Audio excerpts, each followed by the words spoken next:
26 বলে 118 রান এবং 17টি ছক্কা। ভৈরব সূর্যবংশী এমন তাণ্ডব চালাচ্ছেন যে আফগানিস্তানের বোলারদের মুখে রং উঠে গেছে আর পুরো ক্রিকেট বিশ্ব হতবাক হয়ে গেছে। শ্রীলঙ্কায় অনুষ্ঠিত ত্রিদেশীয় সিরিজে ভারতের তরুণ ব্যাটসম্যান ভৈরব সূর্যবংশী আবারও তার বিস্ফোরণ ব্যাটিং দিয়ে ক্রিকেট প্রেমীদের মুগ্ধ করেছেন। আফগানিস্তানের বিপক্ষে ম্যাচে ভারতের শুরুটা ছিল অত্যন্ত খারাপ। দ্রুত কয়েকটি উইকেট হারিয়ে দল চাপে পড়ে যায়, মনে হচ্ছিল ভারতীয় ব্যাটিং লাইন আপ পুরোপুরি ভেঙে যাবে। কিন্তু অন্য প্রান্তে দাঁড়িয়ে থাকা ভৈরব সূর্যবংশী হার মানতে রাজি ছিল না।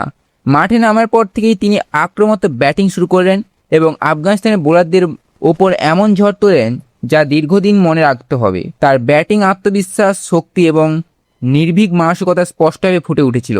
প্রায় প্রতিটি ওভারেই বল সীমানার বাইরে চলে যাচ্ছিল। তিনি 4-এর চেয়ে ছক্কার উপর বেশি ভরসা দেখান এবং মাত্র 26 বলে 118 রানের বিধ্বংসী ইনিংস খেলেন। এই ইনিংসে তিনি 17টি ছক্কা ও 2টি 4 মারেন। ভৈরব সূর্যবংশী এই অবিশ্বাস্য ব্যাটিং দেখে স্টেডিয়ামে উপস্থিত দর্শকরা উচ্ছ্বাসে ফেটে পড়েন। আফগানিস্তানি বোলাররা বারবার কৌশল বদলালেও থামাতে পারেননি। তার ব্যাটিং দেখে ক্রিকেট বিশেষজ্ঞরা প্রশংসা করেন এবং তাকে ভারতীয় ক্রিকেটের ভবিষ্যৎ বলে অভিহিত করেন। এই ঐতিহাসিক ইনিংস আবারও প্রমাণ করেছেন যে ভৈরব সূর্যবংশী শুধু একজন প্রতিভাবান খেলোয়াড় নন, তিনি ভবিষ্যতে একজন সুপারস্টার ব্যাটার। তার এই দুর্দান্ত ফর্ম যদি অব্যাহত থাকে তাহলে বিশ্বের বড় বড় বোলারদের জন্য তাকে থামানো অত্যন্ত কঠিন হয়ে যেতে পারে।